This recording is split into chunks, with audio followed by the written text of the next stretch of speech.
Okay, we're on the air. Great. Mr. Chairman. All right, zoning board of adjustment, regular meeting of October 15, 2024 is hereby called to order at 7:38. Called to order and statement of compliance. Adequate notice of this meeting / hearing has been provided by posting a copy of the public meeting / hearing dates on the municipal bulletin board and website, by sending a copy to the Echo Sentinel and Courier News newspapers, and by filing a copy with the municipal clerk. Standard board procedures. Any hearing conducted by the board is a quasi-judicial proceeding. Any questions or comments must be limited to issues that are relevant to what the board may legally consider in reaching a decision. And decorum appropriate to a judicial hearing must be maintained at all times. Meeting cutoff. Announcement is made that as a matter of procedure, it is the intention of the zoning board of adjustment not to continue any matter past 10:30 p.m. and any regular or special meeting of the board unless a motion is passed by the members then present to extend the meeting to a later specified cutoff time. Electronic devices. All in attendance are asked to mute their phones any electronic devices as to not interrupt the proceedings. Supposedly they don't interfere with the recording anymore. Okay, Pledge of Allegiance. Would you lead us now? Glad to. I pledge allegiance to the flag of the United States of America and to the republic for which it stands, one nation, under God, indivisible, with liberty and justice for all. Okay, roll call, please. Yes. Mr. Aronio is excused this evening. Ms. Brennan is excused this evening. Mr. Giannakis is excused this evening. Mr. Flatley is excused this evening. Mr. Rosenberg? Here. Mr. Watts? Here. Ms. Collins is excused this evening. Vice Chairman Grosskopf? Here. Chairman Correct? Here. Chairman, we have a very small quorum. Yes, I know. So we should get done sooner. Should be less questions. Right? Don't jinx it. I know. Okay. All right. Now, not having any other additional things to discuss, we're going to discuss our bylaws next meeting, hopefully, when more people are here. But since we have less people, it's no sense really talking about them at this time. We have the application, which is a bulk variance, block 10102, lot 4. The zone is R3, 30 Old Farmhouse Road, application number 24-20Z. Edward Sivan and Marissa De La Rosa Sivan. Applicant proposes to construct an addition to an existing single-family dwelling. I see the applicant is here with their attorney. We are here. Would you introduce everybody, please? Again, this is the application of Edward and Maritza de la Rosa Sivan, 30 Old Farmhouse Road, block 10102, lot 4, located in your R3 zone.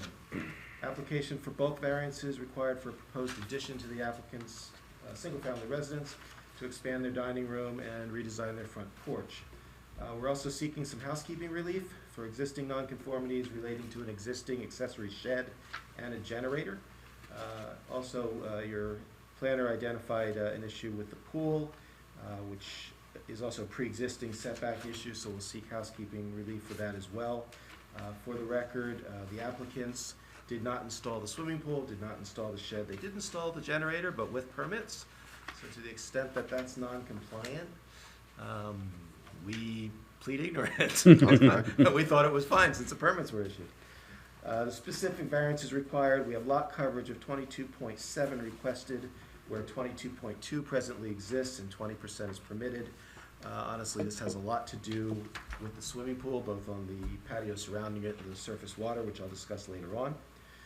And again, getting into the housekeeping issues, the existing shed is approximately 190 square feet, where 100 square feet is permitted under your ordinance, so it's excessive.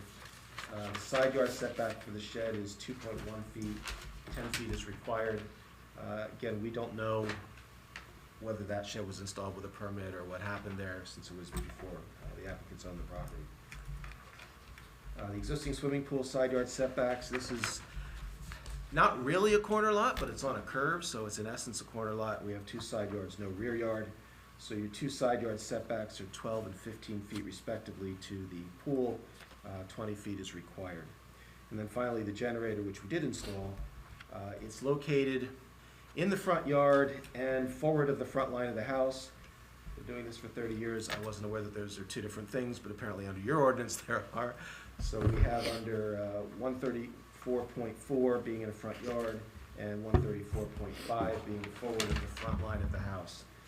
It's just a few feet, and you wouldn't know it if you did look at the survey with a scale, but technically it is, so we're seeking that relief as well. Two witnesses this evening, Edward Sivan, the applicant, one of the applicants, and Brian Johnson, our architect, who will also feel any site issues in his testimony. Okay. Did you swear all the people in? Absolutely, Mr. Chairman. Just taking one note real quick. Yeah, and then you can say that they're legal. Absolutely. Okay, all right, so we got the applicant, we got our board professionals. Mr. And Zelli. Mr. Johnson. Yeah, Mr. Johnson, could you please just raise your right hand for me, sir? Thank you. Okay, do all of you swear or affirm that the testimony you're about to provide will be the truth, the whole truth, nothing but the truth? I do. All right, great. And then real quick, Mr. Chairman, just on notice, I did review it. I found it to be sufficient both in terms of its content and timeliness of service. It was sent to owners of property within 200 feet of the subject property, also published in the Echo Sentinel on October 3rd, 2024. So in my legal opinion, the board has jurisdiction to hear and decide this case. Thank you. My pleasure. Continue. Mr. Sivan, would you please just restate your name and address for the record? Yes, Edward Pull that Sivan. mic closer to you. Sure. I want to make sure you're on there. And is it on? Yes. Okay. Okay. Good evening. Edward Sivan, 30 Old Farmhouse Road in Millington. Okay. And Mr. Sivan, you and your wife are the owners of that address, Yes, we are. and you personally reside there. Yes. And how long have you lived there? A little over a year.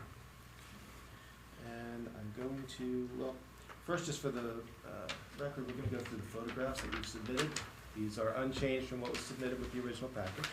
I'm going to ask you just to take them in order. This is the same order they were submitted for the board's reference. And just as to each photograph, just give the board an indication of what's portrayed in that photograph, and please confirm that the photographs are still accurate today. Are they numbered in any manner? And they're not, they're just in the same order as they're stapled for you. I'll represent for the record, I took the photograph shortly before the application was filed, and they accurately reflect what I saw when I took them. Okay.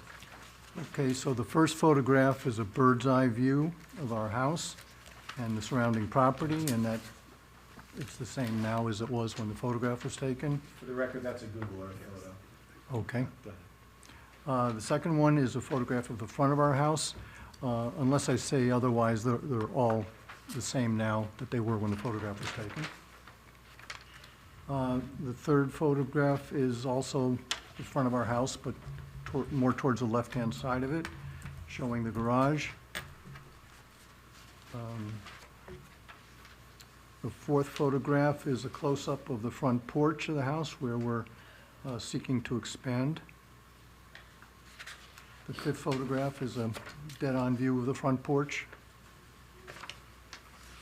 The sixth photograph is to the right of that porch area, front of the house again.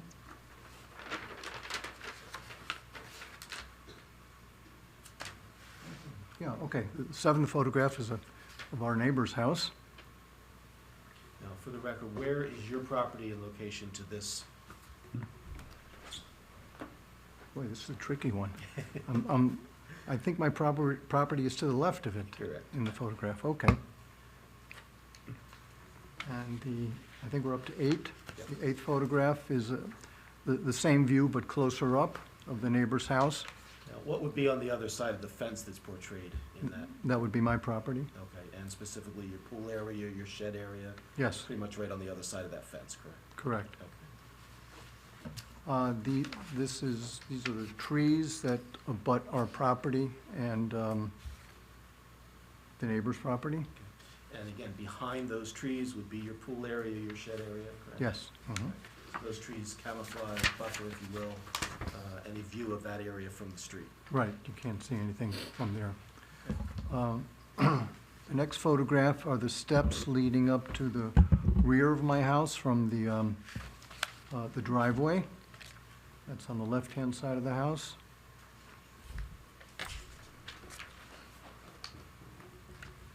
Other neighbor.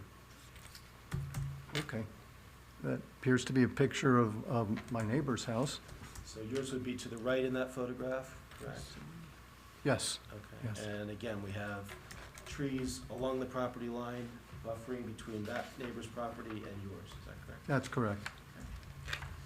The next is a picture of our pool with the surrounding trees as well. And the shed is in the background. And just for perspective, the blue shed in the left of that photograph is the one that we saw before on the neighbor's property. Right. My shed is in the center of the photograph. Next photograph is another picture of the pool and my shed and the surrounding trees. Next photograph is a closer-up view of that, the shed and the edge of my pool. Pool fence in between there. Yes. That's the end of my pool, and it shows the neighbor's house across on the other side of the fence. A close-up of the end of the pool, and that's it. Do you have a picture of that generator by any means? You know, I didn't take a picture of it because it wasn't, we didn't know it was an issue at the time. But Mr. Sivan, maybe you could just find the best photograph, tell Yeah. the board where that is. Okay.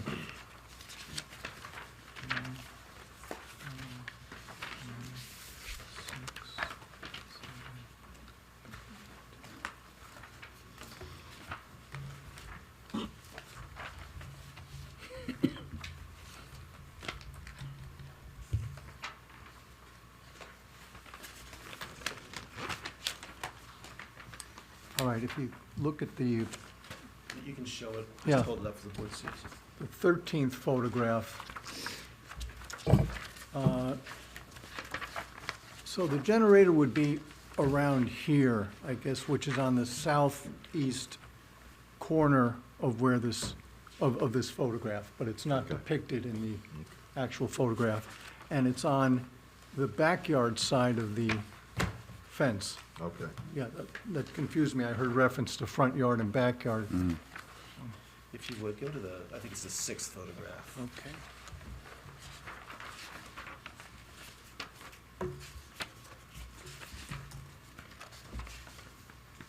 That's the one with the bushes? Right. Front of the house.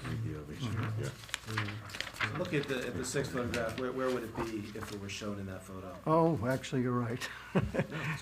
Yeah, in the 6th photograph, it would be just to the right of, and in the background. Of these, behind the bush? Yeah, so I guess it is in the front yard. So it's like if you have the survey in front of you as well. we can Okay. bring that out. I was mistaken. It's to the northeast of the house? If you look at another map? Terrible with directions. I'll show you the survey which has been submitted to the board, no changes. Yeah, I see it shows the generator.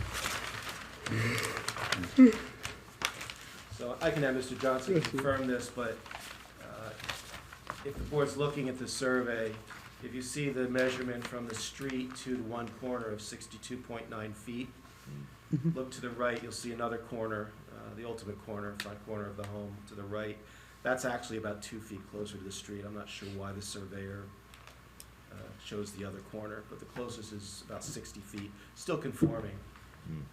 But then if you look to the right a little further, you see the generator, and the front corner of that generator is actually even a little closer still. Okay. So it's scaled off to about 55 feet, still within the legal front yard setback, but still technically in front of the house. Okay. Just a portion of it, not the entire thing? Right, yeah, Okay. yeah, just that front corner of it.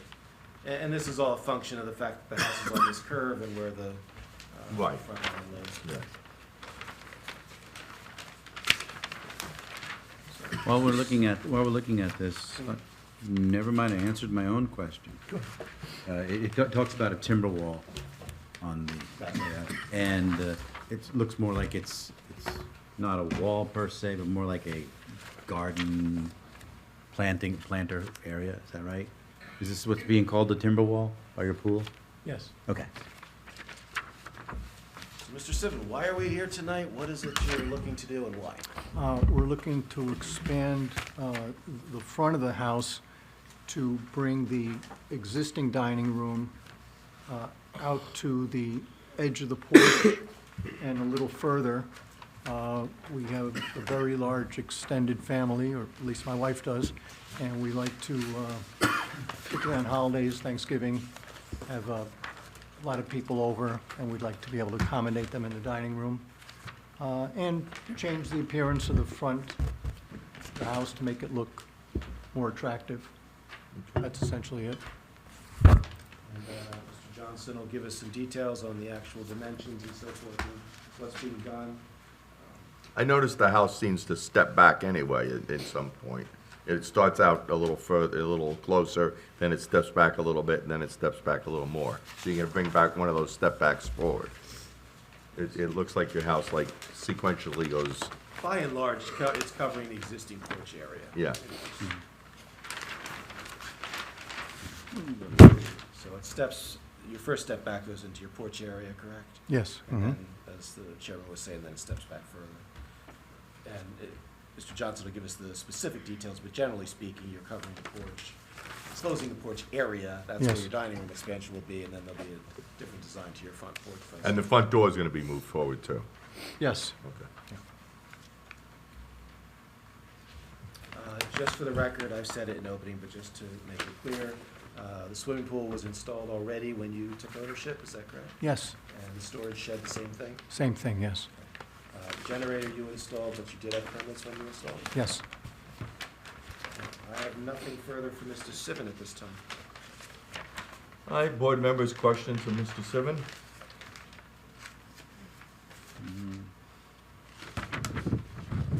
Not this time. Okay. Audience members, anybody here to ask Mr. Sivan any questions? Okay, hearing none, I'll close it to the audience for Mr. Sivan. Would you like to continue with your next From question? Mr. Johnson, has his plan up already, which is excellent. He's all queued up. Yep, he's sworn in. Good. Oh, yeah, Fred has it. Just gotta get it qualified. Yeah, just, Mike, yeah, give him the mic, and then we'll do that. Mr. Johnson, just before your, diary? Oh, no. Goes on. Hold on. All right, let me put new batteries in it. You never know. what is it with mics. these batteries? Huh? We never get good batteries around here. No, we don't. See, back in the old days, we would just have one of the applicants buy you guys a sound system, and then Yeah, right. pesky ethics laws. get Yeah, involved. We don't need no Tires, sneaking all laws. kinds of stuff. we don't have an audio store in the town, so, I'm telling you. While this is Chatham going on- Township, they've got a nice, yeah. While this is going on, maybe I can direct a question towards you. What is the condition of the current wooden fence that sides your pool? Solid. Okay. I'm not sure. Well, I'm looking at it, in certain views, it looks a little bit faded. That Yeah. doesn't mean that it's old and ready to fall down. I'm just Right. asking that because I haven't seen it. So if you could tell me it's in good shape, it's in good shape. If it's Right. ready to fall down, now Cosmetically- might be the time if there's any Yeah. permitting or whatever. Cosmetically, it could be a little better, but it's in good shape physically and structurally. Structurally, it's in good Yeah. shape. That's Okay. all we need to know. Hi, Mr. Johnson, just to be legit here, your license is still in good standing? Yes, I'm Brian Johnson. I'm a licensed architect in the state of New Jersey, master's degree in architecture. I've had my license for the past 15 years and still in good standing. Thank you. We know you're an expert. Thank you. Johnson, would you please take us through the existing conditions and then show the board what you're proposing? Sure, I'll walk you through the conditions and then with the board's permission, I'll address some of the items that the board planner Thank you. So if you look at the first sheet, Z101, like as already been mentioned, the property is located on Old Farmhouse Road along the curve. So we have a front yard that essentially wraps around the building from multiple sides. As was already discussed, the building does have a number of setbacks. The existing front porch is where our new dining room addition will be. We are essentially going to occupy that area, bring the building out, so that's an enclosed porch, and an additional 4 feet beyond that would be also the dining room. Beyond those 4 feet would be a covered porch that would be open on all sides, that just has the roof.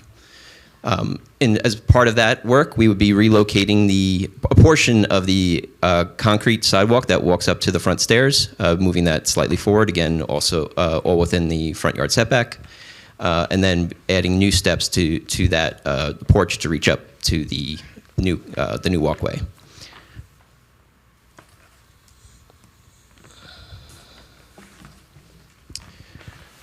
In terms of the floor plan, as you can see from photograph 2, is the existing condition. The front porch is right in the center there with the 2 columns. That's the area we'll be adding the addition on. You can see in the floor plan we're coming out approximately 4 feet. So the dashed line indicates the location of the existing wall in the front porch, the front door. I mean, the forward dashed line that comes around the front here, that is the boundary of the current front porch. And then we'd be coming 4 feet forward of that. And then the new covered porch that we're adding would be 5.5 feet in front of that. Again, all within the front yard setback.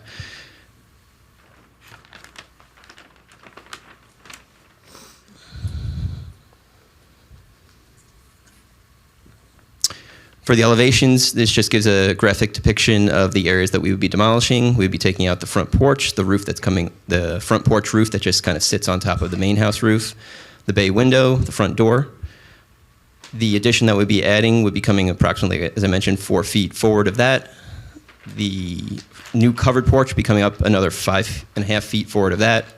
And then we would frame over the existing roof and basically back to the ridge line, with a new roof here for purposes of snow and water drainage to make sure that we don't have any water issues in the valley that would be created here.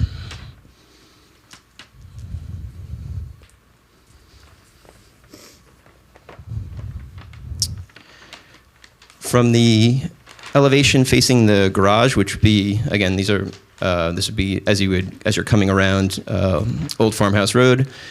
As you approach the garage right now, the house essentially stops right here in the addition. You have an entrance into the lower level straight from the garage. That would remain. There's some paver steps that step up to the walkway, which would then come around to the front and then extend to connect to the addition that we're adding. Again, you can see the 4 feet addition that we're adding for the dining room, and then the porch beyond. Sidewalk will be reconfigured somewhat, but still the same basic concept. Correct. Same width. In fact, I can get into. Make sure you're talking to the mic. Sorry. Yep.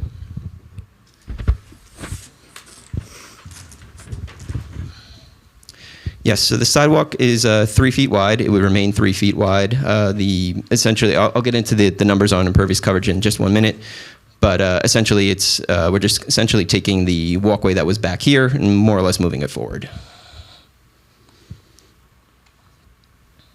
So everything's just being pushed forward. Correct. There's a slight increase in impervious coverage from 22.2% to 22.7%. I can speak to the numbers in just a moment, but more or less everything's just kind of moving forward. That's basically the extent of it. And it's a whole new walkway because the walkway has to adjust to it. Right. So there's the existing walkway comes up. So the driveway's here. There's a series of maybe 4 paver steps that come up, and then the concrete walkway comes to here and currently curves to the front steps that are here. We would come maybe about a little bit halfway to where the concrete, where the walkway is right now, demolish it to the stairs, and then re-pour a new walkway a little bit further. So we'd keep about half of it, and then the other half would be new. So there's still some of the existing is going to. Correct. Yes. Mr. Johnson, you have said this a few times, but just to reiterate, we're not violating the front yard setback in any way. This is purely about coverage at the end of the day. Correct. All work, including the walkway, is completely within the front yard setback distance to Old Farmhouse Road. This is strictly a coverage question. What is the setback? The setback to the front yard is 50 feet required. Our dimension to our front covered porch would be 56.3 feet. Okay. Okay, so you can talk about the. Sure. To the coverage and other numbers, please. Yes, absolutely. So if I could direct the board to page 3 of the planner's report. She mentions there's a number of items that are slightly different between the zoning analysis that's on my first sheet and the survey. In general, the surveyor was a little more granular in how he articulated each item. I was a little more combining certain items, but the numbers work the same. Essentially, if you were to take the survey, I believe, says that the existing square footage coverage is 6,650 square feet. If you were to take the existing porch at 89 square feet and subtract that from the 650, you would get the 6,555 that's on my existing. Now, the reason why I had done that is essentially the lot coverage has essentially been neutralized in the addition, basically. So it essentially becomes part of the addition. So there was it was essentially the same. But for purposes of clarity, I can certainly add those items as line items to match the survey. That's certainly not an issue. But in any event, there's no change in the proposed as a result of those discrepancies. Correct. So basically, if you were to, So if you were to take the 89 square feet and you add that, you get subtract that, you get the 6,554 square feet. Now I believe it's, let me just double check. I believe it was 96 square feet that we're removing for the concrete sidewalk. If you remove that 96 square feet from the, let me take that back. If you remove the 96 square feet, you get the 6,554. The 89 square feet was basically, I included that. I thought the survey had included that in the building's lot coverage, but he excluded it as a line item. So essentially, we get to the same number. When you add that up together, I believe the number comes to 6,777 square feet, where my analysis said it was 6,770 square feet. It still comes to 22.7%. Well, it's not 22.6, it's 22.7? I rounded up. It's 22.6 and change. Oh, okay. And for the record, the addendum, which is on me, it says 22.4. I'm not exactly sure why, but it should be 22.7. Okay, so you're asking for relief for 22.7? For 22.7, yes. But for purposes of clarity, I can certainly make the chart match up with the survey. Yeah. I'm more worried about what we're giving you the relief for. I want to make sure it's the right number. And a few items, if I could direct to page 4 of the planner's report. Item 4 is mentioning setback requirements to the pool to be updated on the zoning analysis. I believe that information probably came from the survey because I don't believe it is included in the analysis, but we can certainly list that on the analysis as well. How about the shed? Is that listed? The shed is here. Yes, we have it listed. It's on here at 190 square feet, right here. Also the setback, too. And the setback at 2.1 feet. Yes, it's here on the analysis. Just make sure it's on the record that you...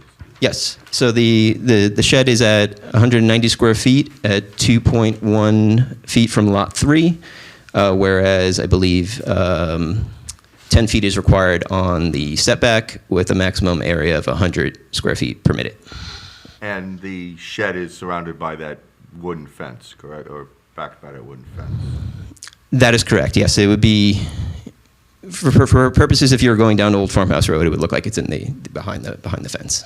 In fact, most of these photographs, you can't even see it when you're on the other side. Correct. It's extremely well buffered by vegetation, including very mature evergreen trees and then the fence as well. And you're just looking for a variance on the existing shed that's over the ordinance? Correct. Not Correct. No new shed is proposed. It's Nothing just new. to Right. kind of a housekeeping matter to Beautiful. make lawful the existing location and size. What is kept in the shed, by the way? Mr. Sim?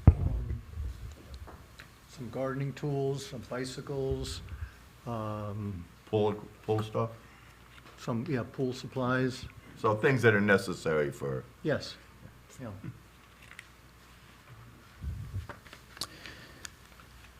For item 5 of the planner's report, she mentions that the lot width should be, the required width is 150 feet, whereas mine was indicating 100. That's correct. That was an error on my part. So the existing lot width at lot 3 is 138.5 feet, so we would list that as an existing non-conforming condition. And the rear yard requirement is actually inapplicable because there's no rear yard on this particular lot, correct? Yes, we would have, I guess, essentially 2 front yards and 2 side yards. What about, she mentioned something about testimony regarding the existing generator on the west side. Just give us a little details of how it's not conforming and what the issue is.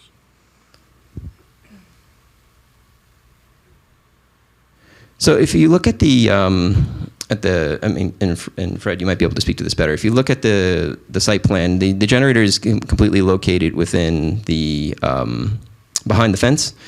The survey indicates that it's to the right of the right of the house and within the front yard setback. In terms of being, I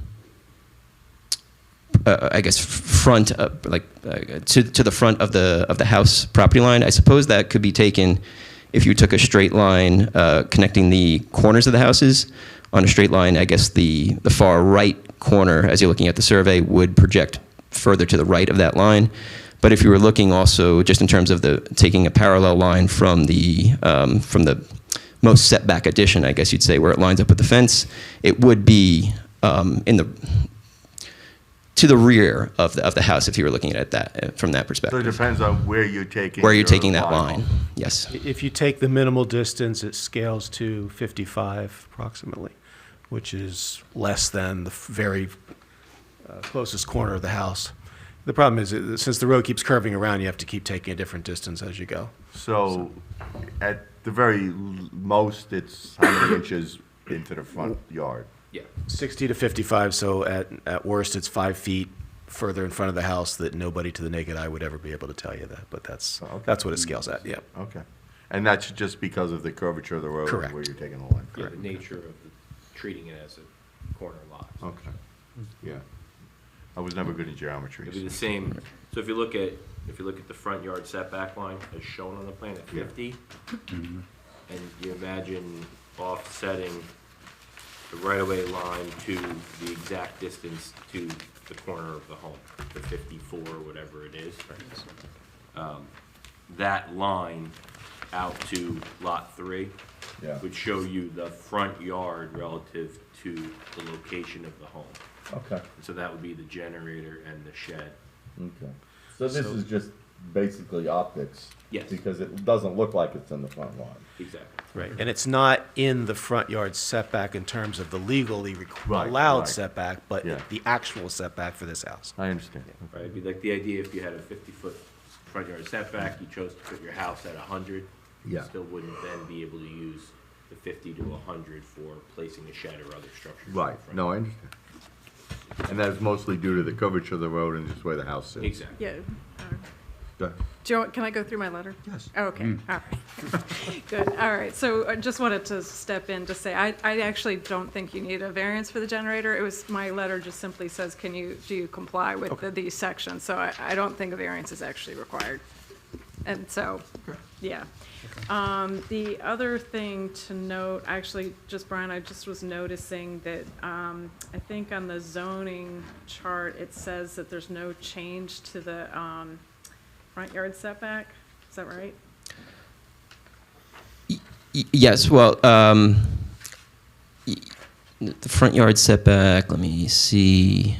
Right, well, okay, so if you look on the survey, the shortest dimension they're going on the front yard is 53.9 by the driveway.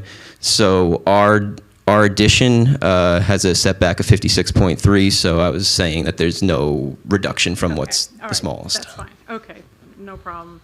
And then I just wanted to go through, just so I'm understanding the differences between the impervious coverage, because so in your analysis of how you got to the existing condition, did you include the generator pad? The generator pad, so the surveyor, when he did he was granular, he broke it down piece by piece. I combined certain items together so I didn't break it out piece by piece.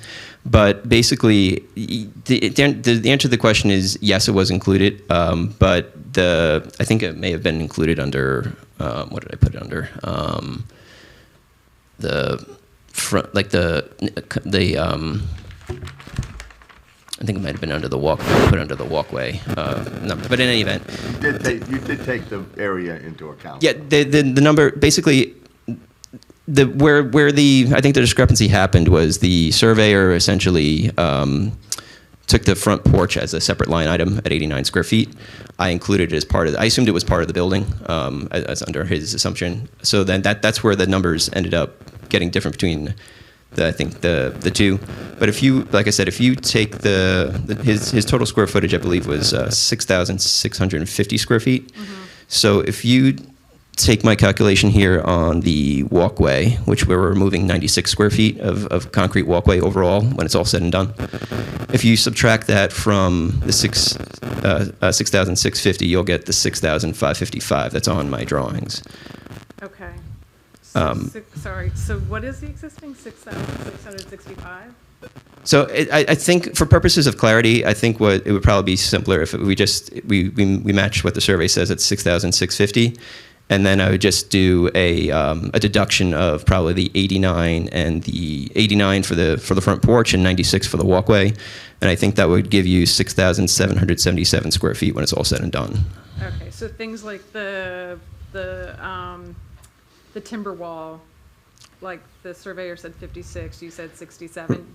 That and maybe this is a question for Mr. Sivan. So the timber wall, I had assumed that this was the part that's in the center was impervious. Is that planter? Is it just the edge and then the center is a planter, or is that impervious as well? Like the top, like if you're seeing right here the square. Yeah, let me show you. Let's pull out a photograph, let's see. Here. Would that be the last photograph online? Maybe. The one that shows the timber wall? Basically. You see, on the plan, the timber wall right here has this square here at the top of the timber. So the top of this timber wall here, so that's planting. That's on top of it. Is it basically a big planter? I guess is the question. I My don't, question earlier. I don't think there's any plants on top of the timber wall. No, behind it, right behind it. Oh, yeah, behind Right it, I'm behind sorry, it. yes. So the wall is only 4 or 6 inches, whatever the. Right, but on plan it looked like it was like like a patio almost. So if that's the case, then that's probably where the discrepancy was. Okay, because I mean, I have in my letter a number of discrepancies, but we're going to go with the 6650, right? Yes, we will go with 6650, and then we'll do a takeoff on the 89 square feet for the front porch and the reduction of the sidewalk, the concrete, and then that'll get us back to the 22.7. Okay, so, but is the existing 22.2? The existing is 22.2. Okay, so I yes. just wanted to yes. get the existing is the delta. 22.2. That's what we need. Yeah, exact the numbers. 22.2 to 22.7. 22.2 to 22.7. Yes, correct. Got it, 127 square feet. yeah.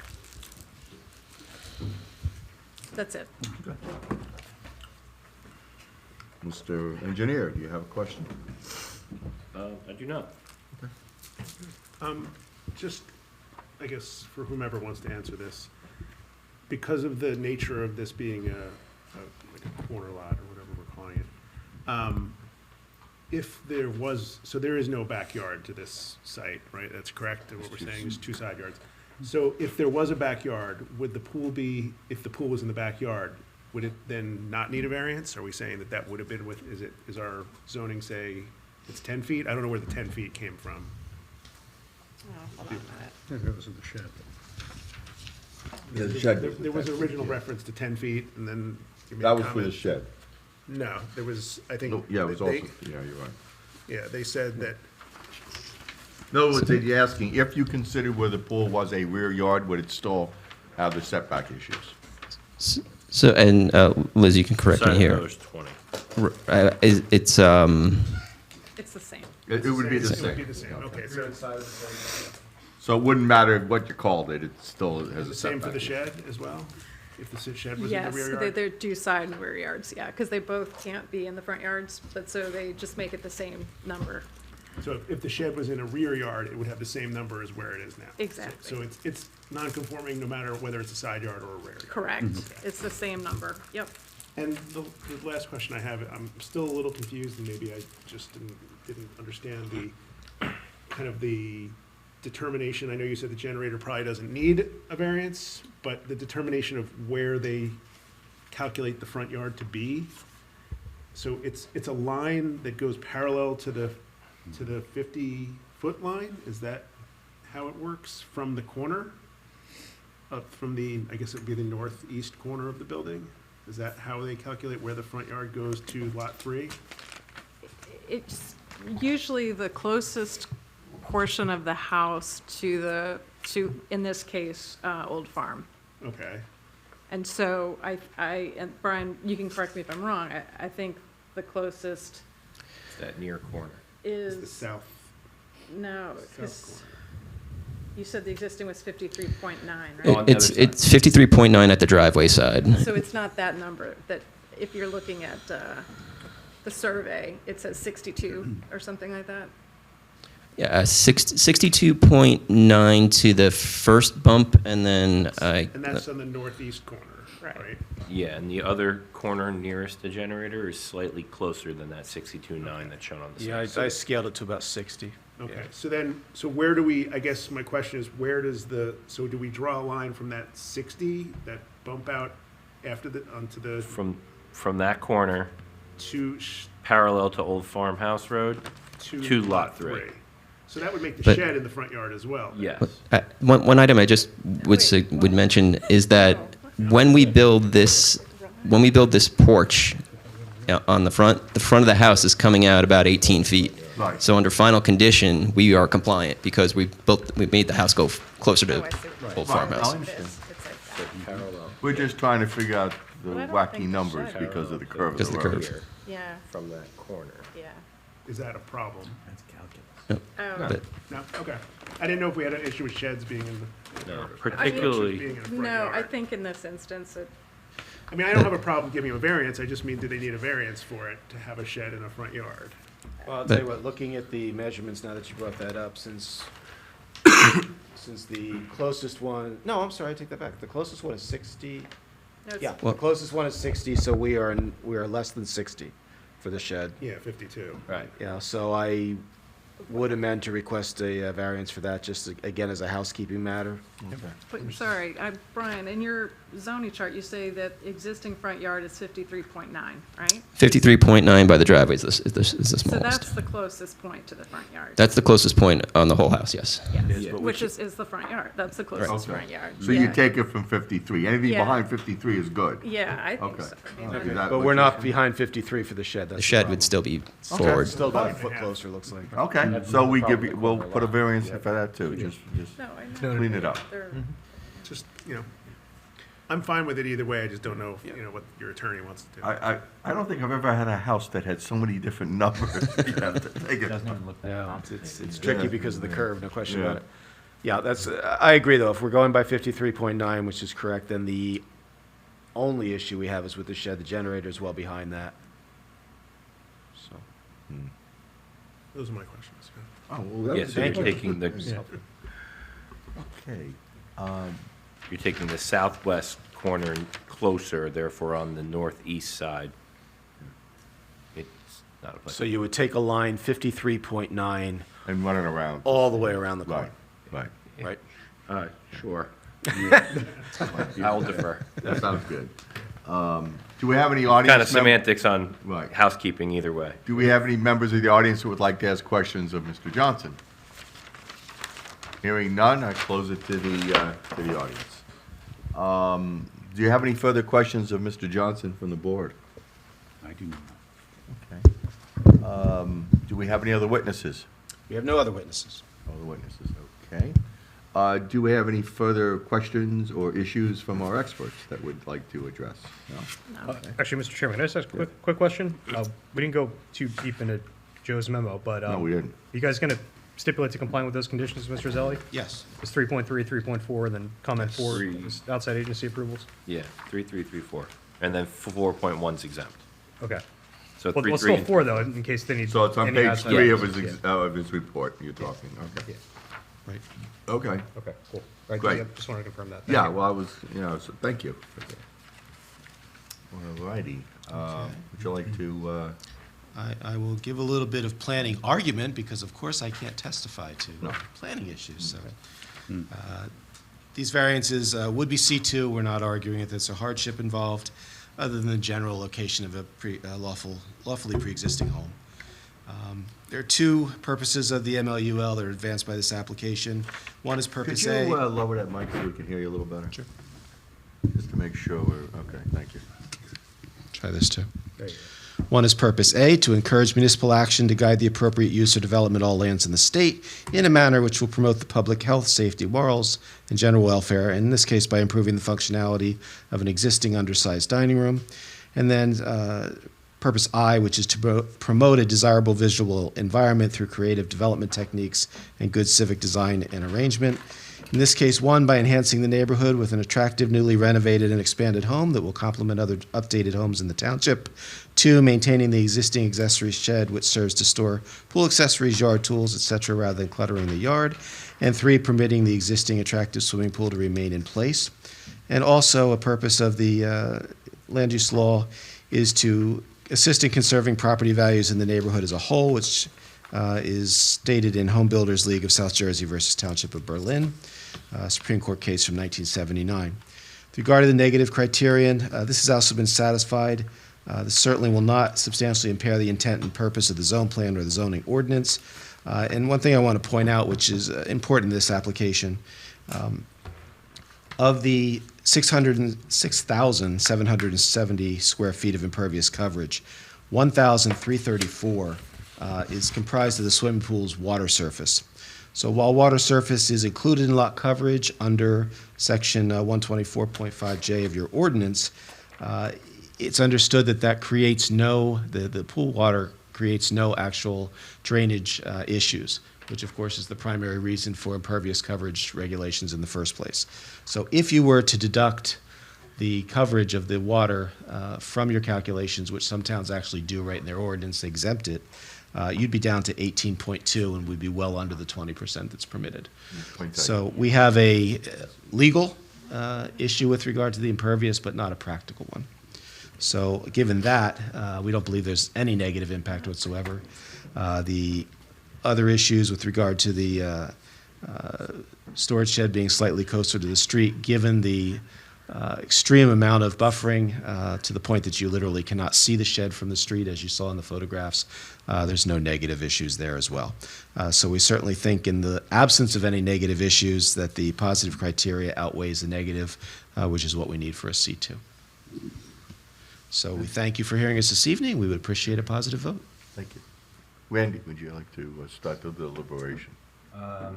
Yeah, I mean, it must have been terrible not getting a good night's sleep since you moved in, knowing you had a non-conforming shed this whole time.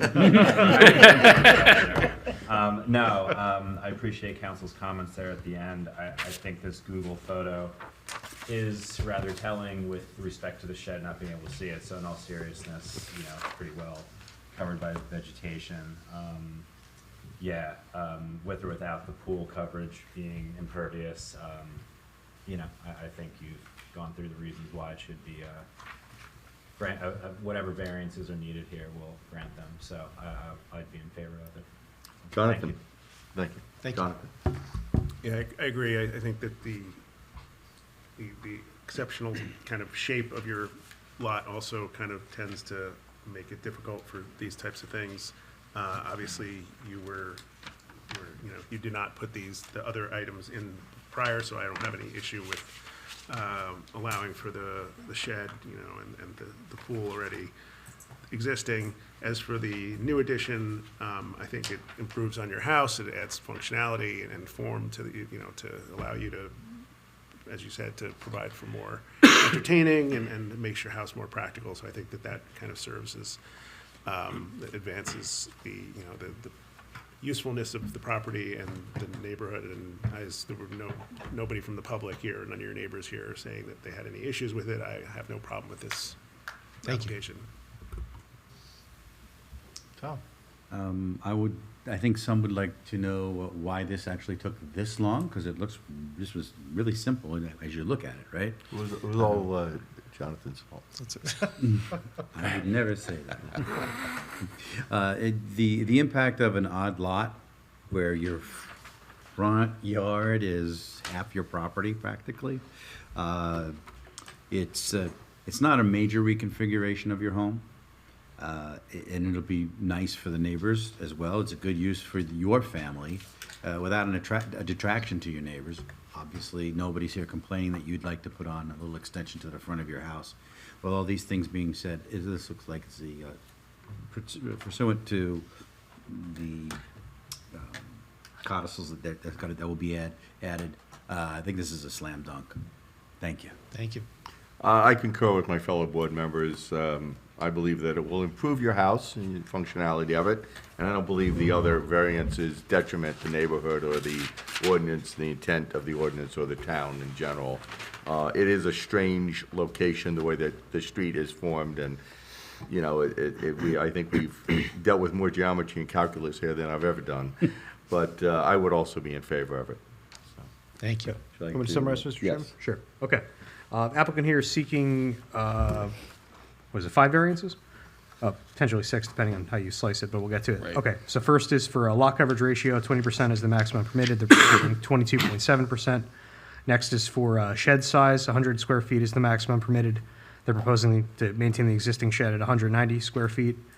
Similarly, shed side yard setback, 10 feet is the minimum required. They're proposing existing condition of 2.1 feet. Shed location, it's prohibited. Sheds are prohibited in the front yard. This one is in the front yard, as we laboriously beat up before. Also, the last 1 or 2, depending on how you slice it, is for the in-ground swimming pool side yard setback.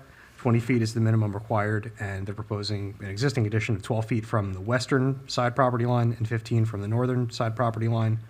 We're not doing the 2 for the generators, right? Those aren't applicable? We're good on that, Liz? I think so. Okay, defer to you on that. As far as conditions go, the applicant agreed to comply with comments 4 and 5 in Board Planner Laheni's memo dated October 11, 2024. That's that they're going to correct the zoning analysis table to show that the minimum side yard setback requirement for in-ground swimming pools is 10 feet, and then also to correct the zoning analysis table to show that the minimum required lot width in the R3 zone is 150 feet, not 100 feet. They were also going to correct the impervious coverage summary on the submitted plans. They're also stipulating to Board Engineer Voich's memo dated October 11, 2024. That's comments 3.3, 3.4, and 4. That's maintaining or making sure the roof leader downspouts maintain existing drainage patterns without adverse impact to adjacent properties, employing soil erosion and sediment control measures up into the permanent stabilization of disturbance, and then getting all outside agency approvals that are required. And I believe that is it. If I'm leaving something out, somebody please let me know. No? No, okay.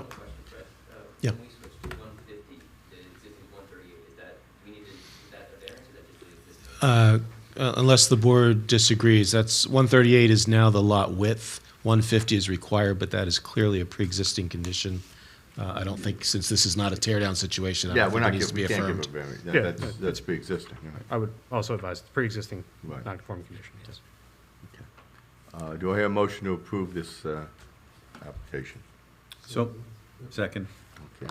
Roll call. Mr. Rosenberg? Yes. Vice Chairman Grosskopf? Yes.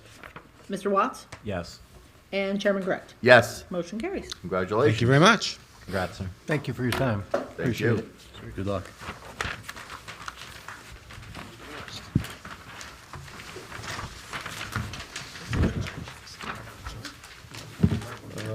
Let's take a 5-minute break. Let him set up the next one. Fred doesn't.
right, we're back on the air. Okay. We are back, at, 8:36. 8:36, right. That Affleck skit on SNL? Okay. No. Him and Jimmy Fallon. It's just done great. It's good, it's good. All right. Now, the next one is, Mr. Diamano. it's a bulk variance, block 10701, lot 10-01, zone R4. It's at 10 Castle Place, application number 24-21Z. Anthony Diamato. Applicant proposes to construct a new single-family dwelling. Applicant is present, correct? Correct. Okay, thank you. You want to swear Sure. everybody in? So we will have Mr. D'Amato, Mr. Beer, and Ms. Miller. Okay. Okay. Can we get all of them to raise their right hands along with our board professionals? Do all of you swear or affirm that the testimony you're about to provide will be the truth, the whole truth, nothing but the truth? Yes. Okay, great. So they're all sworn, Mr. Chairman, real quick. Yes, I'll just yes. mention, I reviewed the applicant's notice of this hearing, found it to be sufficient both in terms of its content and its timeliness of service, and thus, in my legal opinion, board has jurisdiction to hear and decide the case. Thank you. Of course. Proceed. Good evening again. Frederick Zelli, Post Pollock, on behalf of the applicant. This is regarding 10 Castle Place. It's block 10701, lot 10.01, located in your R3 zone. We are looking to give a long existing building lot a house, so it doesn't feel left out with the other building lots in the town. But it is a extremely undersized lot. It is less than 50% of what's required. So therefore, not surprisingly, we have lot coverage and some setback issues that we have to address. The proposal is to put by modern standards, a relatively modest home on the lot, and one that would certainly enhance the neighborhood. The variances required are lot coverage of 24.46, where 0.27 presently exists. I don't even remember offhand what that is. Shed maybe that went away or something like that? I think it was a shed. Yeah, there's nothing there now. There's nothing on the lot. So, but 20% is what's allowed, and we're seeking 24.46. Front yard setback, seeking 35.5, where 50 is required. Rear yard setback, 29.5, where 40 is required. Lot area. Side yard. Side yard, I don't believe we have a Side yards are- variance. no, All right, side it yards looked, are okay. you have side yard setback required 41.49, proposed 60? I think it's total. Is that, there's something odd there? We'll double check. No, it's on your chart. Will it be compliant? Yeah, right, well, that's why I'm saying, why'd they put variance? Oh, I see. Oh, There's something weird, are those numbers switched? oh, yeah. It's in your chart. Yes, I missed that in my notes. Yes, combined side yards. 41.49. No, we're okay. I'm sorry, we're fine. Yeah, Fred, in your application, Yeah. on the checklist page, you marked that you needed a variance. That's what he's referring to. Oh, okay. Yeah. That's what I'm confused. That's, must be a typo on our side then, I apologize. So, you're 60. Side yards are fine. Okay, We need 25 for one, we have 25.5, the smallest. Between the two, there has to be 41.49, and we have 60.9, so we're fine. fine, so you don't need a variance for that. A variance for that. My apologies. Lot area, since this is a undeveloped lot, we need basically a ratification of the existing conditions. Lot area is 14,703 square feet, 30,000 would otherwise be required. Same with lot width. We have a lot width of 147.9. That's close. 150 is what is required. Just for the record, we have development all the way around us, so there's no ability to acquire property in order to deal with the lot area condition. What is the 2.27 that's existing lot coverage? On your chart, you listed 0.27%. So at the time, I'll have Mr. D'Amato testify. I believe there was a shed or something at one time that has since been removed. Oh, so it should be zero existing. Now it's zero. Oh, now At the it's time zero. of filing. Oh, okay. Something there. All right, The fine. state has been dealing with things for us as we go. Oh, okay. As long as now, you know, you're changing that to be zero now. There's nothing on the property right now. Right. Yes, it's not directly relevant, but this is, Mr. D'Amato is actually a contract purchaser. Okay. So he does not own it presently, but will. Understand. I don't want to get ahead of the testimony. I think what's causing the lot coverage, the .27, is there there was a concrete pad of some sort? Yeah, northwest corner. Right. Oh, is that driveway shown in here? No, not the driveway. Oh. There's a concrete pad in the northwest corner. Why don't we do this? Why don't we go into the photographs and you can mention, Sorry. even if it doesn't show, you can tell them where it is as we go through these. It's basically what's sitting underneath this. Okay, so let's go through, keep them in order, and let's just go through. You have them numbered, or? Yeah, no, we're just gonna keep them in order. Yeah, just go through the testimony, that's fine. I'm sorry, this gentleman sitting next to you, Fred, this is the applicant? This is Mr. Amato? I'm Tony D'Amato. D'Amato. Yeah, would you just state your name and address? I'm sorry, I for thought the we did record? that already. Mr. D'Amato, would you please state your name and address for the record? My name is Tony D'Amato, and my address is 6 Puddingstone Road in Morris Plains, New Jersey. And you are personally a contract purchaser for this lot, is that correct? Correct. Okay, and just, we'll get to the photographs in a moment. Let's just give the board an idea of who you are and what you do. So what do you do full-time and what are you doing part-time? We Could build you about. put that microphone closer so we actually? We build about, me and my family build 1-2 houses a year. But I own Imagine Children's Museum in Florham Park. I used to own the Bounce Factory in Warren at one time. Very cool. And you build these properties and then sell them sell to them. purchasers? Okay. Oh, so this is a spec house Spec you're house, buying, correct. you're Yeah. making to sell, okay. Now, if you would, please take the photographs in the order that they're in front of you and just tell us what the photograph portrays. Please confirm that it still looks that way today, or if there is a difference, please let the board know that. I will represent for the record that I took these photographs shortly before the application was filed, and they were accurate portrayals at the time, Other than the grass being not cut. other than the grass being different. So this picture, Yes. where you're standing on Hamilton, looking at Valley Road, so you're looking at the backyard of that house on Valley Road. The estate also owns that I think has been sold at this point. That house? So Okay. you're looking, but this is Castle and Hamilton. The loops truck around. is parked on what would be Castle. Is the, kind of the extension Okay. in front of Castle, Okay. yeah. And what we're seeing is the lot in question in between Castle and the back of that house. Correct, yeah, the pavement, and then the back of that, the giant tree is the property line of the lot. Okay. Here, the next one you're seeing basically just a really close-up. Again, that tree is, the center of that tree is the property line all the way across. If you Across the look- back? Yeah. If you look across to the left, you see that? So the backyard of the Castle house backs up to this house on Valley Road? Correct, yes. The estate owns both. And you subdivided it? They would never, they were always originally. always separate lots. Individual lots, correct. We looked at the deeds and they went back as separate lots Okay. for decades, yeah. So the impervious coverage we're looking at, that's it, right there. Can you That's just what we're point to looking at. them, show where it is? There's a cement pad under there. Oh, the chicken coop, or whatever it is? We don't know exactly, but we can call it a chicken coop for purposes. Okay. And that's gonna be removed, right? It's already, It's already done? Yeah. Okay. next picture is basically the same thing. You're looking at there's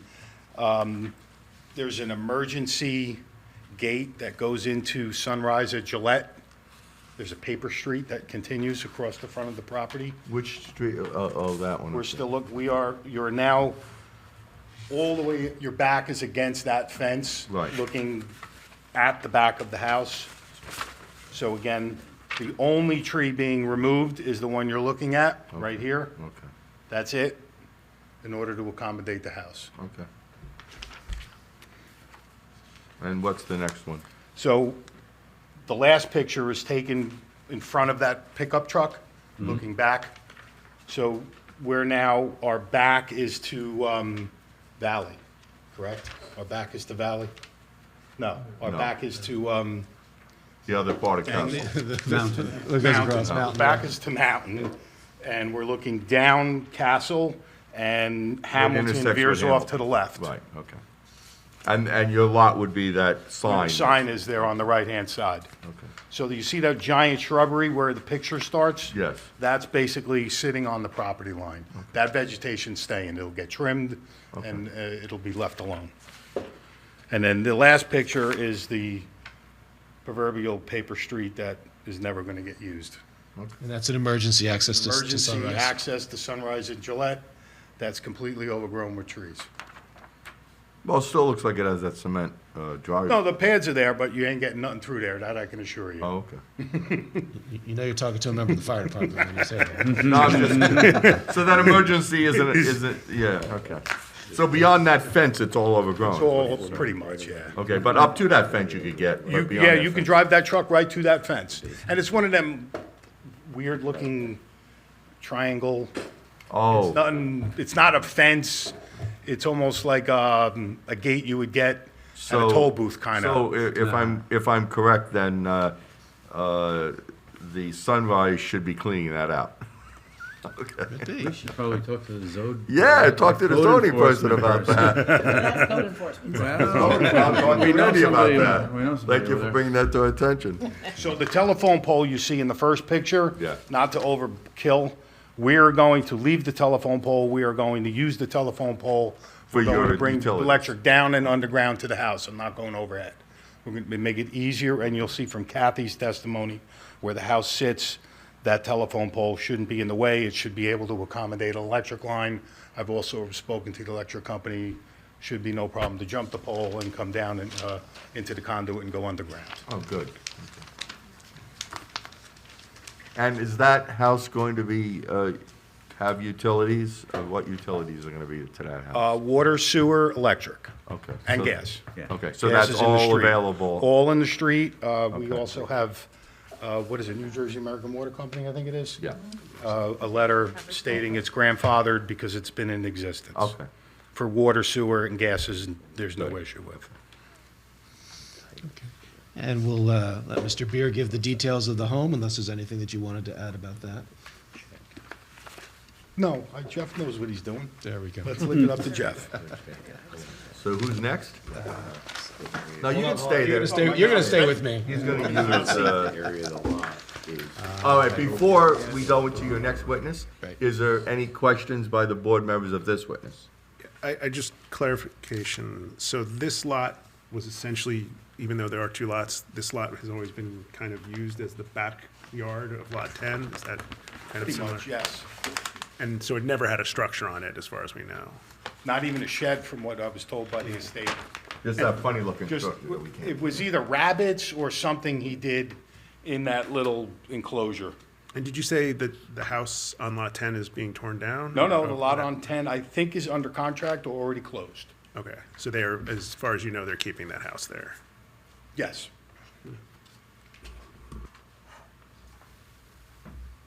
Our experts, do you have any questions of the? I do not. The engineer's with us tonight, right? Yes. Yeah. Okay, I'll ask her the question. I just wanted to ask before. Any member of the public? No, okay. For the record, only our team is present at this point. That's fine. See, no members of the public, I'll close it to the public. That's what I like. Thank you. All right, so bring on your next. Our next witness will be Catherine Muller, our engineer. Okay. You've been sworn. Would you just go over your credentials for us? Good evening. Catherine Muller, principal and owner of Page Muller Engineering in Warren Township. Professional engineer in the state of New Jersey. My license is in good standing. I have a bachelor's of science from Clarkson University in environmental and civil engineering. I've been in front of this board before. It's been a minute. Yeah, it's been a while. So Okay. I've Yep. testified in numerous. We deem you an towns expert. around the area. Just want to make sure it's still standing. Okay. Thank you. Thank you. Kathy, would you please take us through the existing conditions and then go into what we're proposing? Sure. Yeah.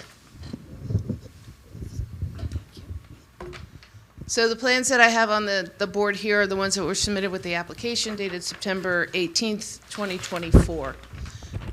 The cover sheet shows the existing conditions. Our lot 10.01 and is in the middle, north is to the top. We're in the R3 zone. We're bordered by the RMF multifamily zone to the west. The B120 down Village Business, also to the west, the north, and one lot removed on the east.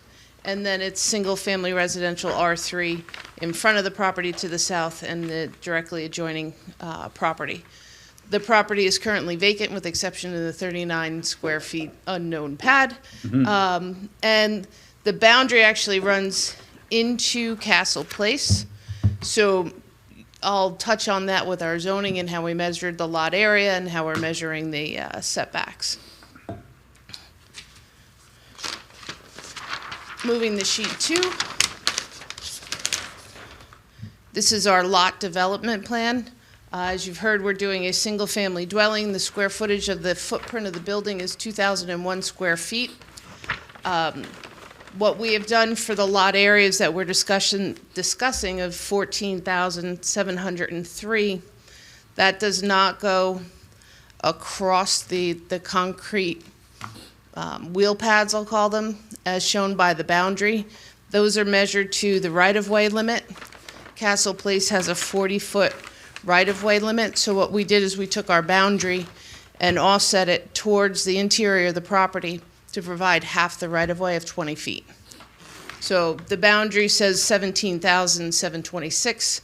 Our proposed is 14,703, measured to that 20-foot half width. Kathy, we're not proposing a dedication, though, right? You're just saying to Just make it for more zoning accurate. purposes, correct.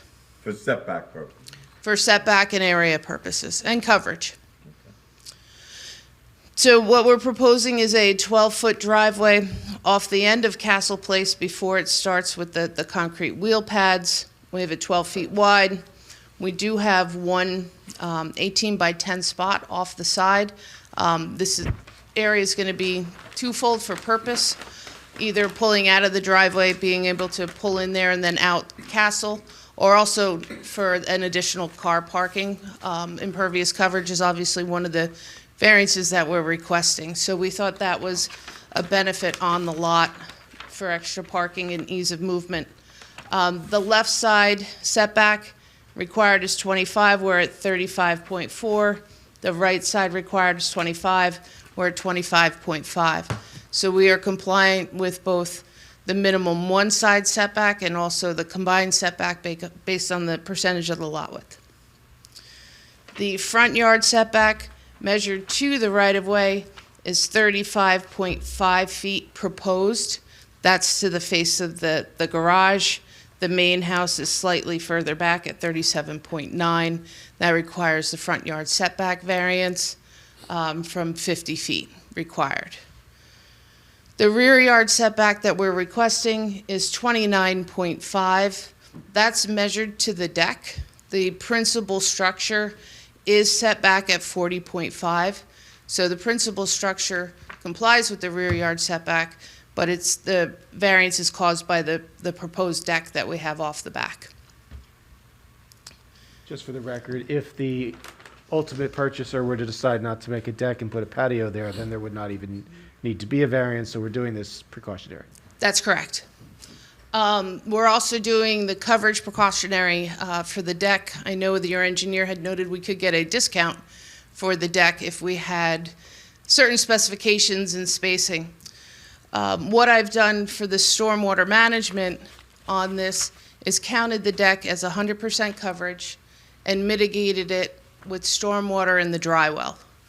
So rather than having the stone underneath of 8 inches at 30% void, which I would only hold 2.4 inches of rain, we've accounted for this for different types of construction, whether it's going to be a deck, whether it's going to be a Trex that's clipped together and you don't get the spacing, for 4 inches in the dry well. So instead of 2.4 underneath, we're providing volume for 4 inches within the dry well per your code. So that's a little extra measure that we have in support of our variance for the coverage. The dry well, as you can see, is over on the side. It's 10 by 43. We can collect overland. It's designed to bubble out because we don't have drop on the lot. Across the whole lot, we have 10 feet of drop. So we're able to have the garage on the high side, maintain the drainage patterns down to low point, which is the front right corner, high point, rear left corner. So we can collect the runoff on the low area. We don't have any steep slopes. I know your engineers noted that we'll need soil testing for the functionality of the dry wells. Very standard, we'll provide that. If the board decides favorably for the application, we'll be submitting a lot grading plan That'll have all the soil erosion sediment control notes, details, and provisions, and we'll also do the soil test. The only thing that I like to do for the benefit of our client is do the soil test once the building of the construction of the building has started, so the machine is already on site versus requiring it prior to the building permit. I design these every day. I have a lot of different products. If we do run into a problem, I'm sure we can resolve it with your engineer. As you've heard, we're only proposing to remove one tree. There's a 12-inch tree right in the middle of the property, so it's unavoidable. We have a nice vegetated buffer hedge on the east side, and then there's also a nice buffer on the west side, which helps buffer the dentist office, commercial use next to us. The properties. What about the rear yard, any, There's one sizable tree, the 35-inch tree, right in the middle on the property line. We're proposing for that to stay. any other buffering on the rear? There's a couple scattered 8-inch trees. There's one on the corner, 14-inch. But wherever we're grading will be maintained lawn and no tree removal in the rear. The house will be served by public water. We don't show the main on here. We didn't get that information, but there is a fire hydrant right across the street. There is a gas main we'll be utilizing. Sanitary sewer is right in front as well. And we qualify for the waiver for New Jersey American sewer ban. And we have that paperwork. We have a not applicable or I forget the term from the county. They've already approved the application. Exemption. Exemption, thank you, Fred. And like I said, we'll be doing a lot grading and drainage plan. It'll just have more SCD details at that time, and we'll apply to the Morris County Soil Conservation as well. Kathy, have you gone through Mr. Vucci's October 11th review letter? Yes, I have. And do we concur with and/or stipulate to everything in his letter? Yes, the only clarifications for the proposed deck, it's 274 square feet proposed, not 264 on the bottom of page 2. 270? 274.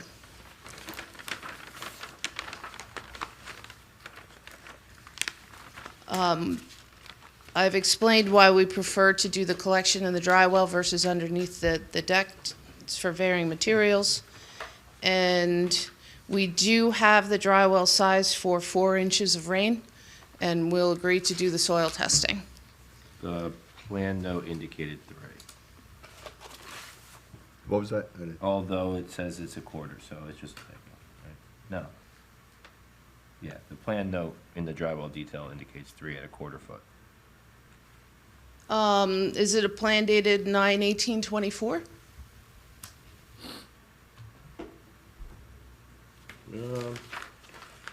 No, it is the second sheet. It's 7/18XX. The XX means it was never published. That would have been a PDF that somehow got to your office. So that's, Yeah. That's the it's record PDFs possible that are when we on do the set. digital. It's I the grabbed the digitals wrong that are one. on set. Okay. So the plan that is up on the easel is a different set of plans than what we have right now, right? Let me see what was sent in hard copy, because that might just be a digital issue. Yeah, I reviewed by digital, but there is hard copy file. Yeah. Let me see. Yeah, we have hard copy version. Yeah, but the one I have has the XX date on it. That was on page 2, Joe? Yeah, Cover it's- would have XX it's the- folders. Ed, what do you have, XX, sorry? I'm looking, Second page? second page. It was an the X- cover has it as well, yeah. I thought he was an XY. That was, The board We is leave, we don't finish the date till I sign them and seal them. 9/18/24. Oh, okay, so the digital was not correct. That's Yeah, correct. we got the correct, we have all We have the the hard right paper copies, copies. Yeah. the 9/18/24. No, so something's good, all right. they filed correctly. Okay. Okay, so that's already revised? Yes. Okay. Me too.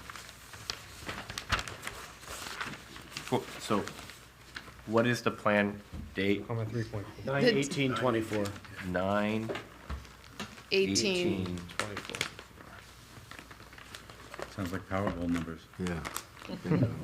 9, 18, 24. Yolanda Vega. Yeah. One time my numbers fell out and I didn't take the ticket that week. Oh, That hurt. Kathy, would you just send the right one to Joe, just in case I didn't have the right one? That might be why that happened. I No problem. Sure, should have had the right one, but I can give you my file. more than likely it was on me. I probably grabbed the wrong file when I sent them, but Include me too, please. is this 18? Yeah.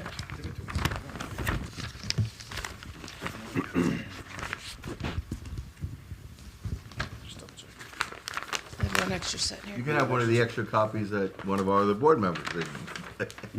I have this exact version. You do? But so just to be clear, Well, because I printed, there was 5 copies that were delivered. Oh, So if anybody has the shrunken copy, it means I That's- printed it from the computer. oh, okay, all right. I just want to be clear, so we got the correctly dated plans 10 days in advance, right? I just want to make sure we Yeah, don't oh, get market. absolutely, Okay, yes. just making sure. Thank you.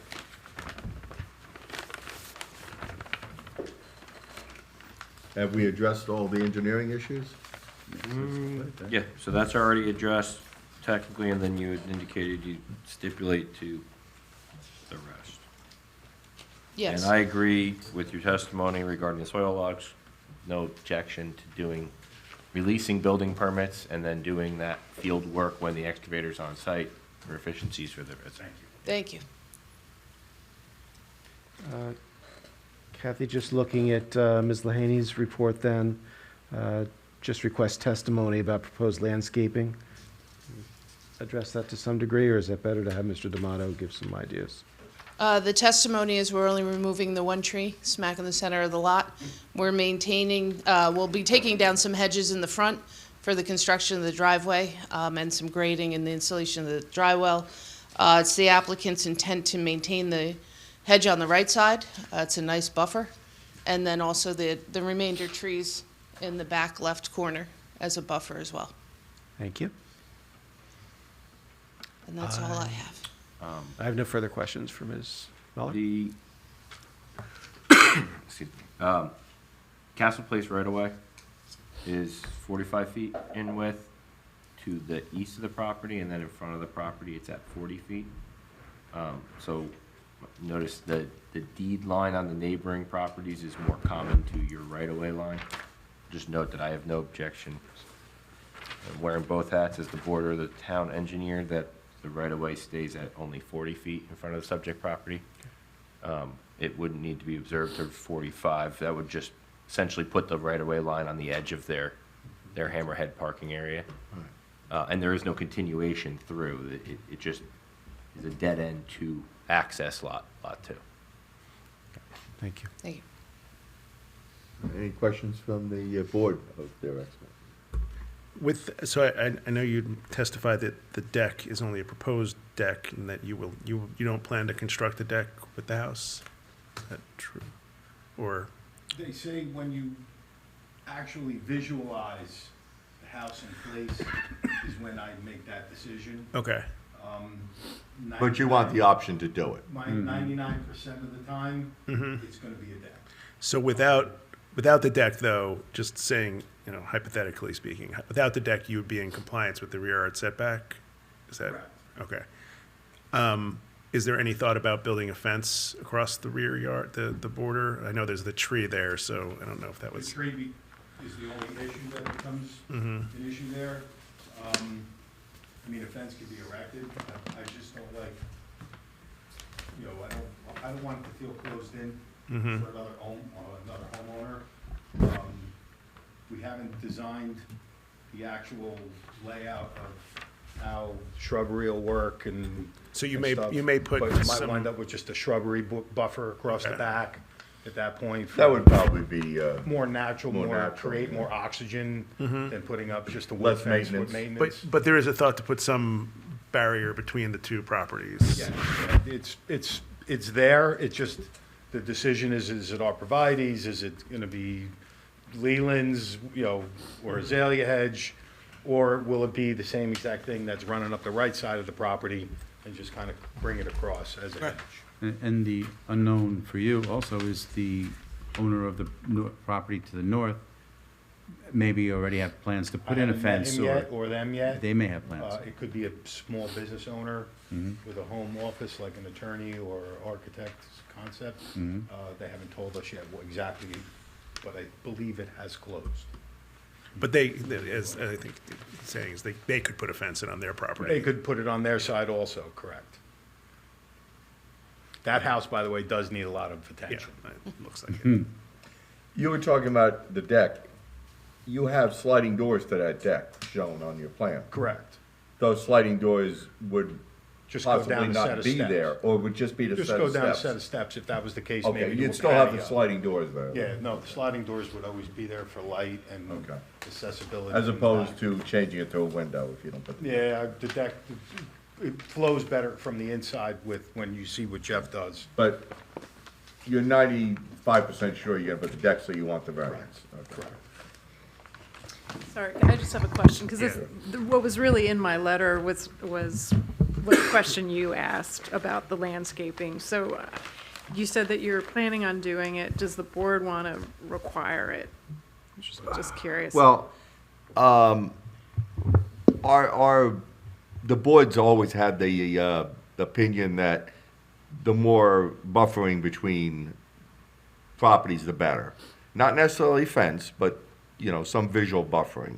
So if you would agree to put some bushes there of some sort, that would be a natural nature barrier, basically. I'd agree to a nature barrier, Yeah. not a fence, Yeah, because I don't want it to be trapping. No, that's fine, and I think that looks better than, Correct. sometimes fences look, like you said, boxed in, and it's not a big piece of property to begin with. Correct. So, the buffering, the tree, the bushes would make it look more nature-oriented and look, not as confined. Correct. So you would be agreeable to okay putting with that that, along the back? absolutely. So it's similar to what's on the sides? However, when we wrap the house with shrubbery, Okay. we'll pick out one of those and wrap the backyard. with Okay, one of thank our you. shrub hedges. Is that acceptable to everybody? Yeah, it cuts off the potential for neighbor wars. Yeah. When you don't know where the boundary is and you kick the ball into my yard, Yeah. oh. I mean, that's not to stop We your just neighbor need from to get putting a along, fence that's up. all, that's the problem. But, yeah, that would look nice. I'm Thank you. hoping it's a family with Yeah. kids. Right. So that probably would have happened anyway, Yes. based to keep the kids in. Right. So they Right. don't scoot through through that natural barrier. If they want to put a fence up, then That's they up have to to them. come back and put the fence up. Yeah. They wouldn't need a variance, they would just need a permit. to do Permit that. to Also wanted a tall fence. Right now. Any other questions of their expert? I have nothing further. Guys, experts? Sorry, what, no, No, sorry. I'm just wondering, I don't want to let her go.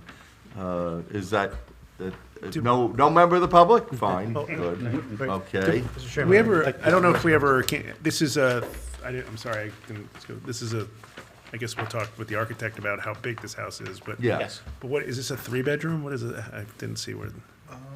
Four. Four bedrooms. I think it's 4. Okay. Mr. Bureau will go through Yeah, that. he'll go through that We'll stuff, go yeah. through the architect plans. Okay, so I guess we're complete with the engineer. Thank you. And with that, Mr. You Beer, if you need come that, forward. yeah, give the microphone to, okay, now, your credentials, your name and office? My name is Jeff Beer.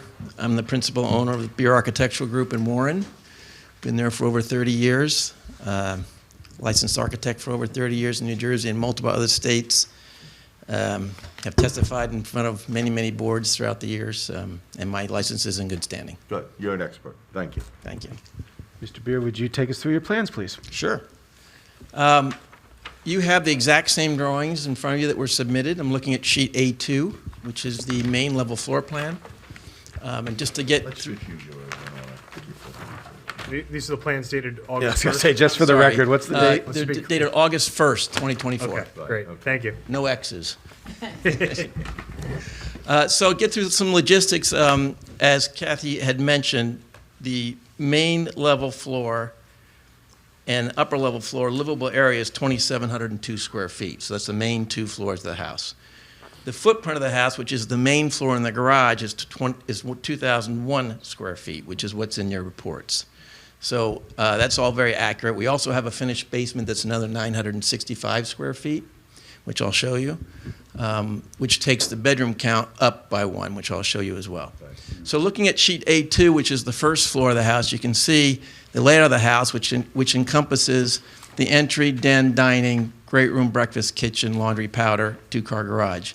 This house was not a portfolio house that we pulled off the shelf. This house was designed for this lot. Why do I say that? Well, the sun rises over here in the east, as we know, circles around, comes in through the front of the house during the day, and the light filters through the den, the entry, the dining room, into the back rooms of the house where you can look through to that backyard that you just saw the pictures of. So the house has a beautiful view out the back, catches the sun from the front, catches the morning sun from the east. The garage we put on the left for a very specific reason. The property, as Kathy mentioned, slopes from, I'll say, west to east, downward. So we wanted the garage to be on the uphill side for 2 reasons. 1, minimize grading to the garage itself. 2, maximize the daylight basement off the east side of the house, so we can get that extra bedroom, bathroom, and rec area in the basement. When you go upstairs, you go to the second floor, which is sheet A3, and a similar relationship to the sun. Master bedroom's on the front of the house where the sun is in the morning. Master closet is in the center of the house where it gets minimal light, and then the bedrooms are on the left corner and the rear of the house. So when we come up the stair, we can peel off into 1, 2, 3, 4 bedrooms, 2 bathrooms. So for the main level and the second floor of the house, we have 4-bedroom, 2.5 bath house. The third level, which is the lower level, is the daylight basement level. So we come down the stairs from the entry, we enter into a big rec room, and we've designed the columns so that this is an open flowing space. And again, because of the slope of the property, the east end of the house has the windows. Mr. Beer, I'm sorry, what sheet are you on? I'm sorry, sheet A1. A1, okay, we're going back. Okay. Excuse me. That makes sense.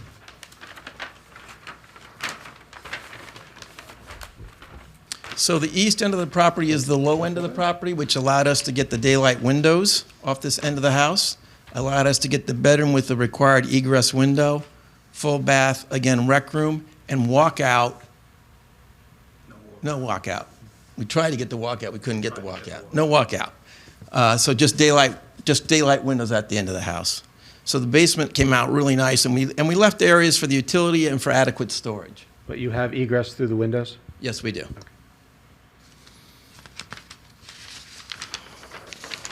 Sheet A5 is the front elevation. We think it's a rather handsome house for this property. It's pretty timeless in its architecture. It's very symmetrical. It has a nice rhythm about the center of the house and the front door. We have the windows on the left side, windows on the right side that kind of flow up to a rhythm of dormers on top. The dormers are not functional livable space. Sheet A5 are not functional livable space, but we wanted to put them on there from an architectural point of view to give it a nice rhythm. Again, the architecture is timeless, fits in very well into this area. I don't think it's going to jump out into being something that's out of sequence to what goes on, and it will be something that looks good throughout the years. The bottom elevation on sheet A5 is the west elevation, so you're seeing the side of the garage. This is the elevation that faces the parking and the dentist office commercial building to the west. So we didn't have a lot of windows on this side at all. The next sheet is sheet A6, which shows you the rear elevation, and you can see how we've designed the house to work with the grades, with the garage being up at the high side. And as you go to the east, which is to the left on the sheet, you can see how the natural grade drops down and gives us those daylight windows out of the rec room and out of the egress window for the bedroom as well. It also shows you how the deck is close to being on grade at the high side, but because of the natural topography, she drops down and we get the deck is now above grade on the low side.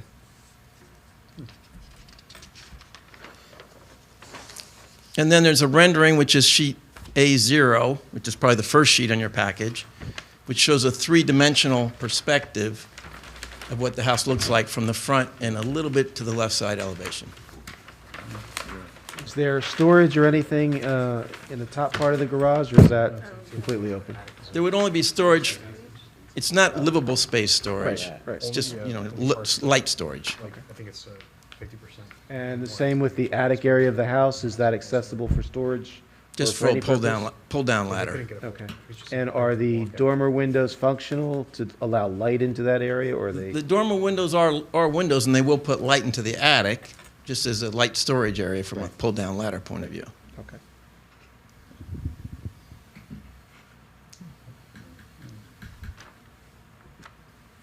Okay. Any questions of their expert, by our experts? No. No? Any questions by the board members? I just have one, it was just clarified, but I think just for the record, so the basement story, I guess per our ordinance, is not considered a story because it's not fully exposed, or it's under 50% exposed or something like that? Yes, is that a yes? Yes, sorry, yeah, Yeah, I no. can read you. Yeah, no. Do we know how much is it like 40% exposed or? I don't know the percentage, but it's less than half. Okay. But if it was more than 50%, this would be a three-story. Okay. And just to be clear, we do not have a height issue measured from the lowest spot? No, the height is measured per your ordinance from the lowest point of finished grade to the highest point of roof. It's 34 feet, 8 inches or something, which you're allowed 35. Just make it, but we make it. Yes. Wow. Yeah. Don't put a wind thing on it, all right? All right, any additional questions by our, of the expert? Okay. No public, I'm closing it to the public. Okay. I have no further witnesses, no further questions. Okay. All righty. Any other, so you want to sum it up? Sure. Thank you, Mr. Beer. Yeah. Thank you, Mike.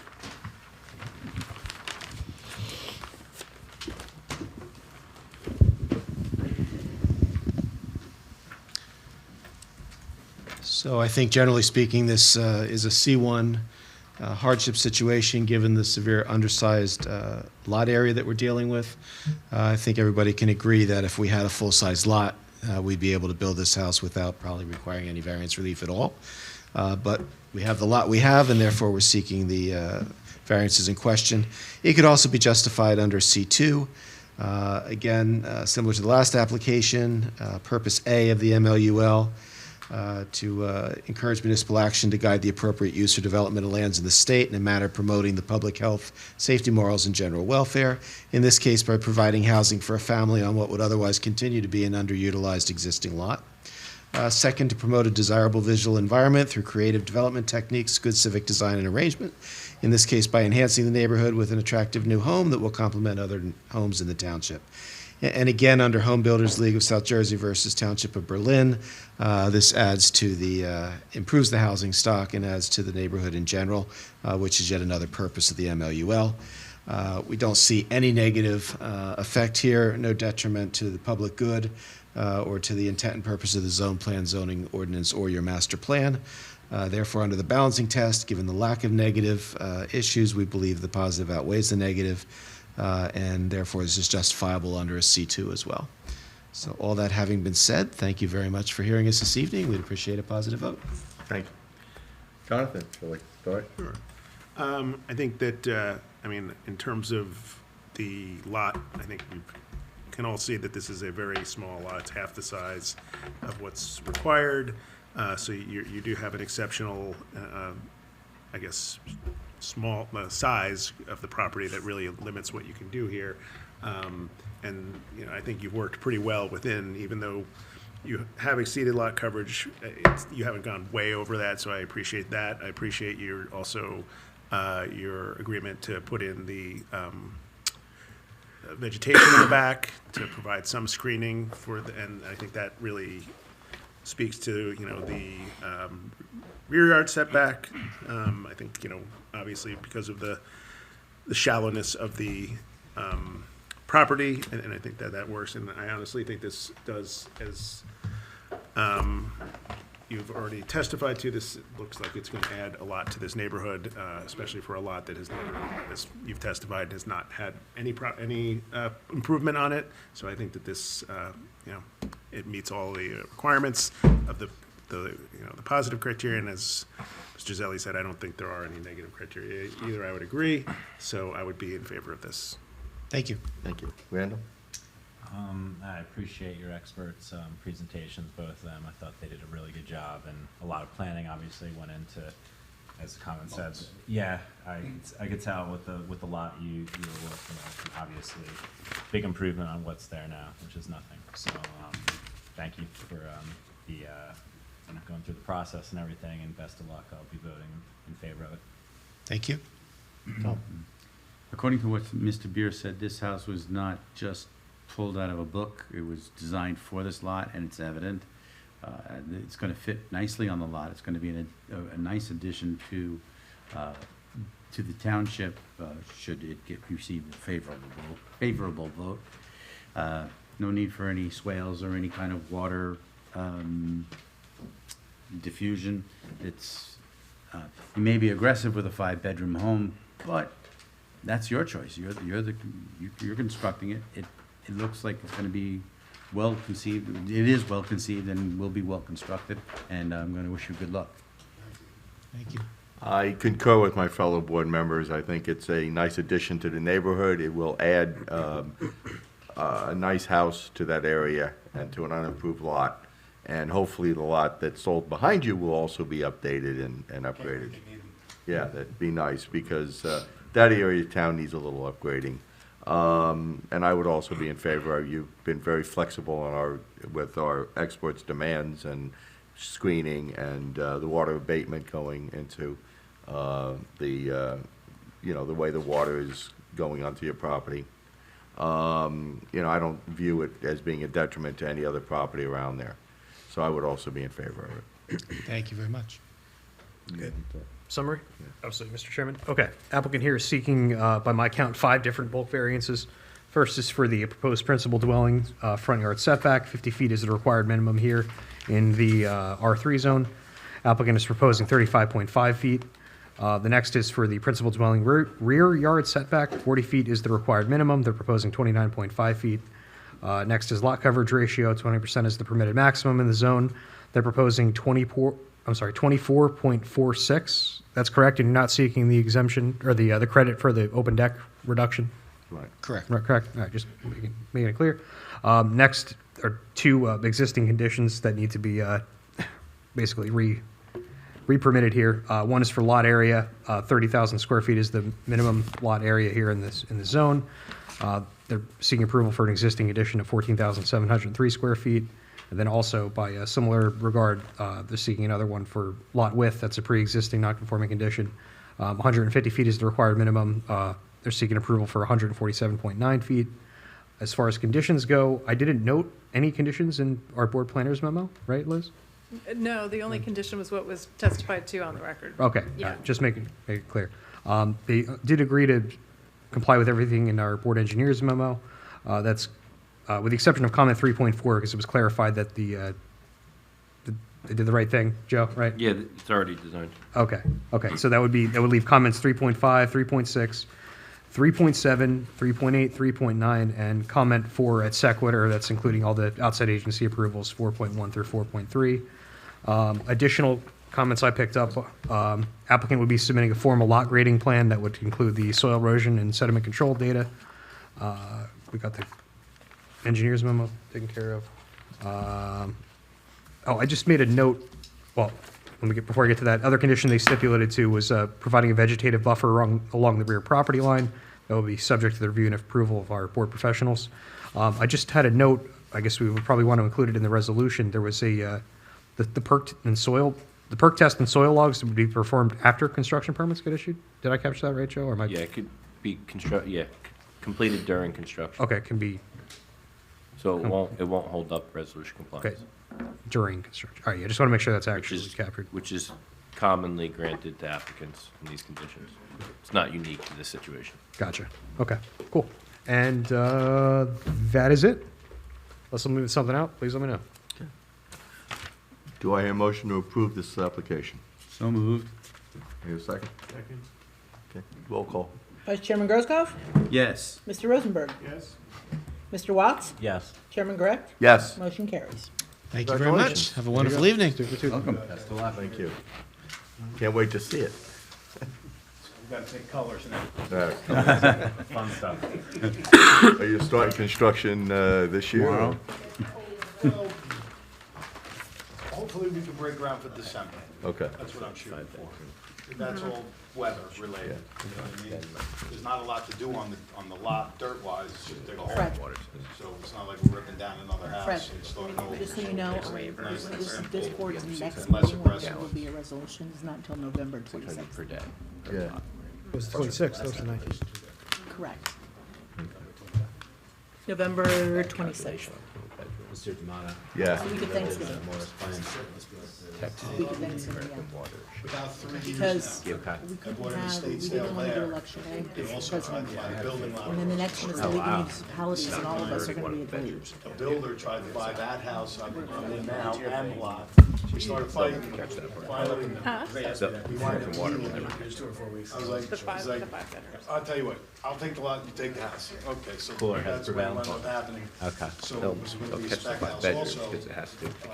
When I think Jeff also did that. it's over 600. No variances or anything, it was just straight gut rehab. It was, been vacant for 11 years, so it was mold and Yeah.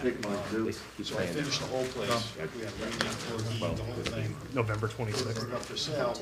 Got my wife, my real estate agent. So we still have a walked through the house. Wait a minute, guys, before we adjourn, Deborah, when's our next meeting? I moved Yeah, from wait a West minute. Point, so I Hold on, wait. When's our next meeting? The boards, we remember we rearranged Right, dates in right. the month of November, so the boards, see, correct, the week of Thanksgiving is the next meeting is November 26th. Okay. And did we add a meeting? in We this? did not add a meeting, Okay, so it's November 26th, and how many applications do we have then? 2, Two. But I can and then a submit. lot of resolutions. And a lot of Loading resolutions. everything up. Okay, I think we okay. have 4 resolutions Okay. from last meeting and then these 2. We shall resolve to And get rid of those. do either one of those applications need a minimum of 5? No, they're not even close. Any Ds? I don't, no, Okay. no, they're both, I think they're both impervious coverage.